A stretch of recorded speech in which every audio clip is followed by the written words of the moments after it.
We started the Princeton Laptop Orchestra about 3 years ago as a way to explore new ways of making music together with technology. There are a few things that are particularly unique, I think, to the way we do this with PLOrk. And one of them is simply that we've built speakers, omnidirectional speakers, that attempt to mimic the way acoustic musical instruments radiate sound in rooms. The fundamental tenet of PLOrk is that each player controls their little acre of sound that's sitting next to them. And in that way, it's very instrumental, like the traditional orchestra. There's no notion that somebody's doing a gesture here and the sound is coming out 100 feet away. That's good for them because they're responsible for monitoring that, and there is at least this idea of a local instrument. There's a pillow with a person and a laptop and a speaker.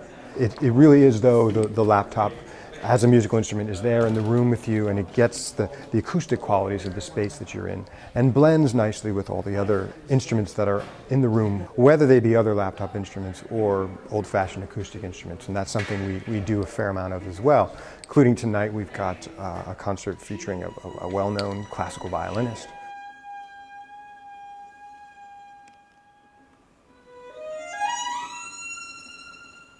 The PLOrk seminar itself was a freshman seminar 3 years ago, and so it actually started with a core of people who didn't know what we were doing, and neither did we.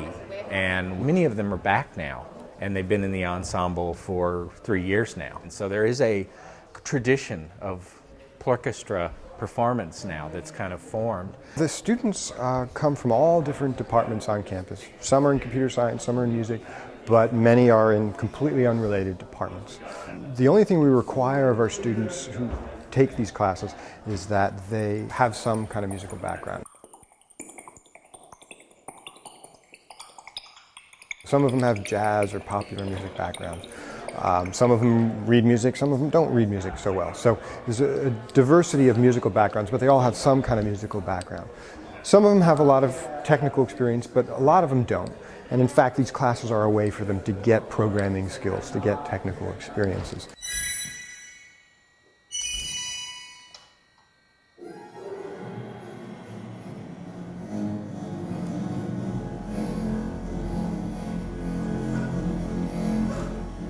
The piece tonight has the whole ensemble using Wiimotes. So, they're made to play tennis and baseball and stuff like that, but you could just as well use that data, that control data from the Wiimotes to control sound.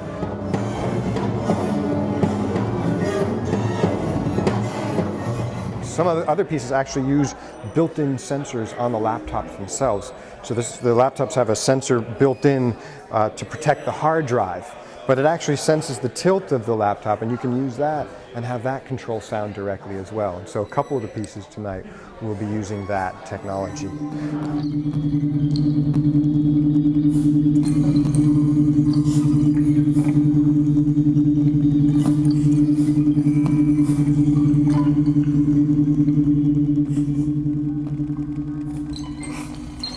Every year we're investigating new technology. We just won a MacArthur grant. That's for new equipment. We have lots of sensors, pressure sensors, tilt sensors, and then I have a different grant that I've just gotten to buy biological sensors to look at actually heart rate and breathing and muscle signals and brain signals. A lot of PLOrk has been, in a way, a laboratory. Most of our students don't know that things are impossible, and therefore they're not.